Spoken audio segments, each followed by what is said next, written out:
नमस्कार, मैं हूं संजीव कुमार और आप देख रहे हैं वेब समाचार। पूरे झारखंड में पंचायत चुनाव को लेकर जैसी सरगर्मी समाप्त होती है, नगर निगम नगर परिषद चुनाव को लेकर निर्वाचन आयोग एक्टिव हो जाते हैं।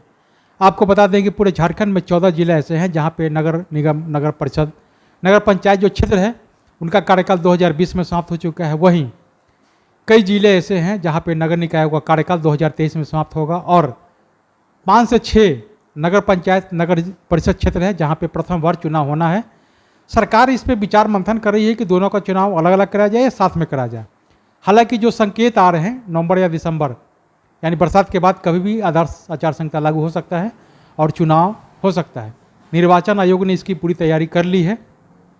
बहरहाल अभी हम आए हुए हैं बोकारो जिला में 50 नगर निगम क्षेत्र है। पहले मैं बता दूं कि यहाँ पे नगर परिषद क्षेत्र था और 2015 में नगर निगम के रूप में गठित किया गया। नगर निगम जो क्षेत्र है ये गठित किया गया।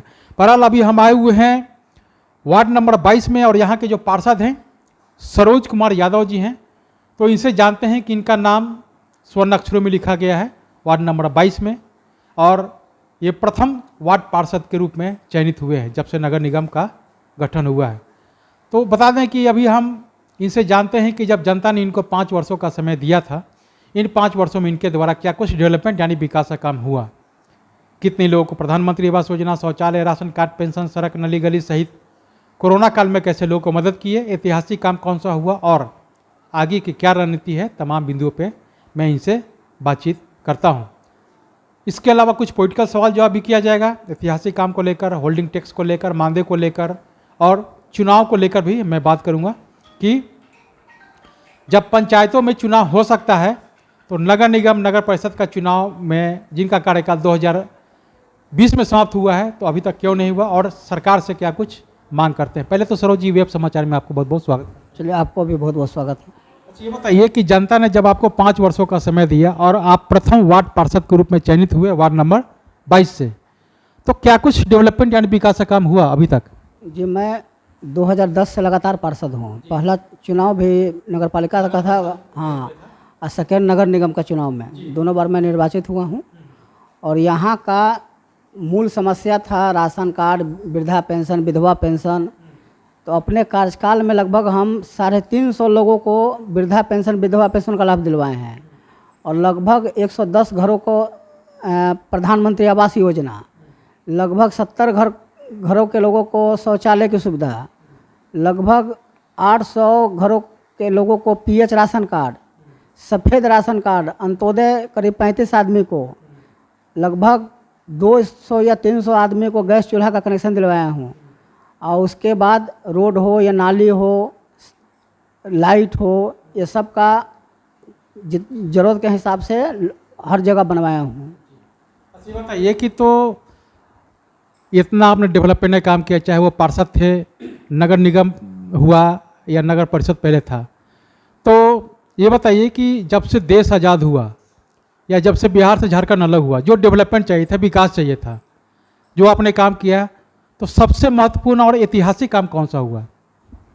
देखिए, जब से झारखंड अलग हुआ है तो कम से कम 10-12 साल से हम लोग, जिस समय रघुवर दास की सरकार थी या पूर्व की सरकार थे, तो 5 गो अगर आवेदन फॉर्म भरते थे विधवा पेंशन, वृद्धा पेंशन के लिए, तो 1 बनता था, 4 रिजेक्ट हो जाता था।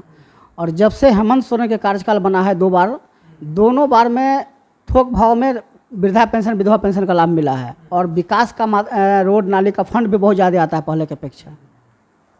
तो कहीं ना कहीं अगर कहा जाए तो हेमंत सरकार के द्वारा जो है आपके कार्यकाल में और आपके वार्ड में सबसे ज़्यादा डेवलपमेंट यानी विकास का काम हो रहा है। ये बताइए कि इस वार्ड की सबसे बड़ी समस्या क्या है?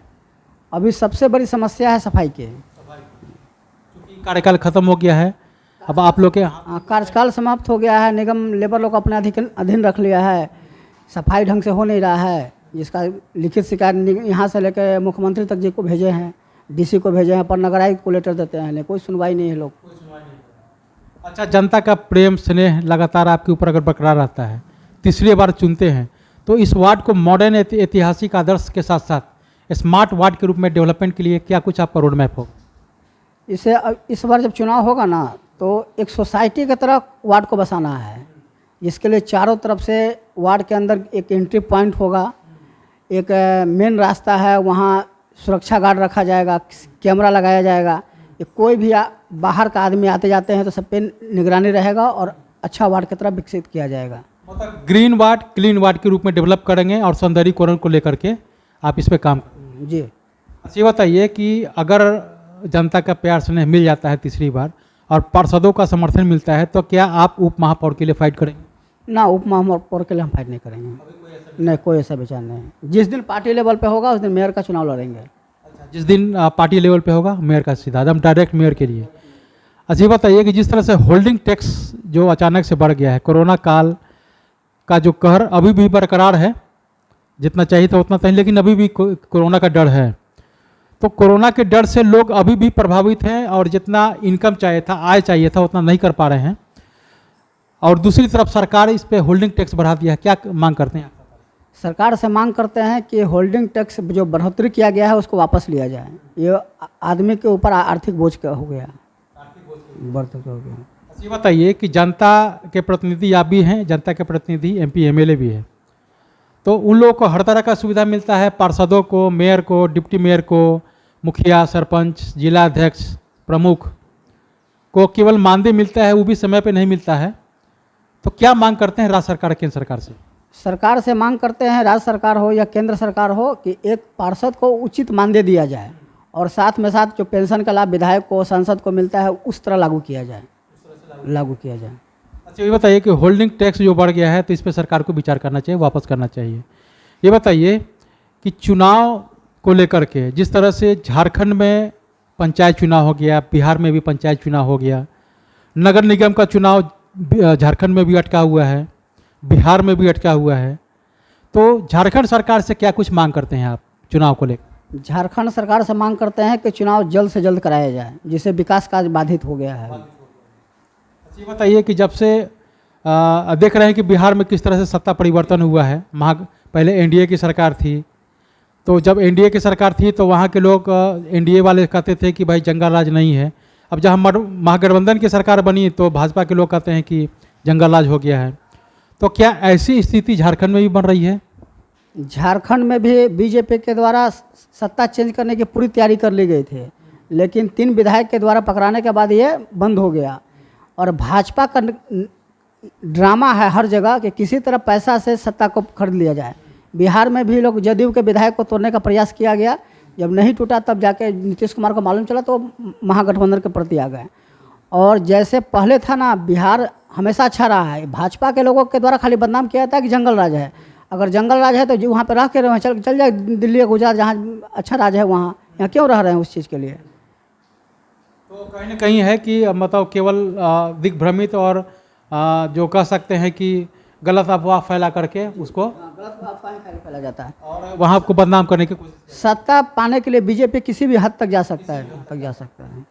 तो क्या झारखंड में भी लग रहा है कि यहाँ भी तो देखे कि 3 जो विधायक थे पैसा के साथ वो पकड़े गए, तो यहाँ भी कहीं ना कहीं मामला था कि इसका भी यहाँ भी सत्ता परिवर्तन किया जाए। अच्छा, ये बताइए कि जब से झारखंड राज्य का गठन हुआ है तब से कई मुख्यमंत्री आए और गए, काम के मामले में सबसे बेहतर मुख्यमंत्री कौन? हेमंत सोरेन जी सबसे बेटर मुख्यमंत्री झारखंड का अभी मतलब जो हैं। है। अभी आपको बता दें कि अभी पेंशन को लेकर के जो कार्य कर रहे हैं बहुत ही सराहनीय है। पहले था कि SC ST के जो ज़रूरतमंद थे उनको मिलता था, लेकिन अब 60 साल से ऊपर जो भी कैटेगरी के आते हैं सबको देने का काम कर रहे हैं। ये बहुत ही बेहतरीन काम। और आपके नज़र में सबसे बेहतर काम और बेहतर मुख्यमंत्री के रूप में? हमारे जब भी हेमंत सोरेन जी बने हैं, इतना थोक भाव में पेंशन बनाए हैं जिसके कोई तारीफ जितना भी कम किया जाए कम है। अभी 17-18 में जब रघुवर दास की मुख्यमंत्री कार्यकाल था तो राशन कार्ड का फॉर्म जमा करते थे, 2 साल 3 साल पे बनता था। और अभी मेरे ऑफिस में एक भी मतलब लाभुक लोग का राशन कार्ड पेंडिंग नहीं है, सब अप टू डेट किया हुआ है, हो चुका है। तो आपने सुना कि जिस तरह से वार्ड पार्षद हैं 22 के सरोज यादव जी हैं, इन्होंने क्या कुछ कहा मुख्यमंत्री की कार्यशैली को लेकर, होल्डिंग टैक्स को लेकर, मानदेय को लेकर, वार्ड के डेवलपमेंट को लेकर, विकास को लेकर। और इनका कहना है कि अगर जनता का प्यार स्नेह मिलता है तो इस वार्ड को मॉडर्न ऐतिहासिक आदर्श बनाने के साथ साथ क्लीन वार्ड ग्रीन वार्ड के रूप में डेवलप करेंगे और स्मार्ट वार्ड के रूप में डेवलप करेंगे। और अगर जनता का प्यार मिलता है तो इस पूरे वार्ड को चारों पट्टी से सौंदर्यीकरण को लेकर के CCTV कैमरा से पूरे नज़र रख करके और जो द्वार कहता है, द्वार बनाने का भी काम करेंगे कि एंट्री गेट होगा, इस वार्ड में एंट्री करते हैं तो एक लगे कि इस वार्ड में गए हैं और इस वार्ड में डेवलपमेंट हुआ है, एक आदर्श और डिजिटल के रूप में डेवलप होगा, विकास का काम होगा। तो अब चलते हैं दूसरे पार्षद के पास, उनसे जानते हैं कि उनके द्वारा क्या कुछ डेवलपमेंट यानी विकास का काम किया गया है। तमाम मुद्दों पे मैं उनसे भी बातचीत करता हूँ। आपने वेब समाचार में समय दिया, इसके लिए बहुत बहुत धन्यवाद। आपको भी बहुत बहुत धन्यवाद है। अगर आपने हमारे चैनल को अब तक सब्सक्राइब नहीं किया है तो सब्सक्राइब कर ले, बेल आइकन भी दबाएं ताकि हर छोटी बड़ी खबरों से रूबरू हो सके। बहुत बहुत शुक्रिया।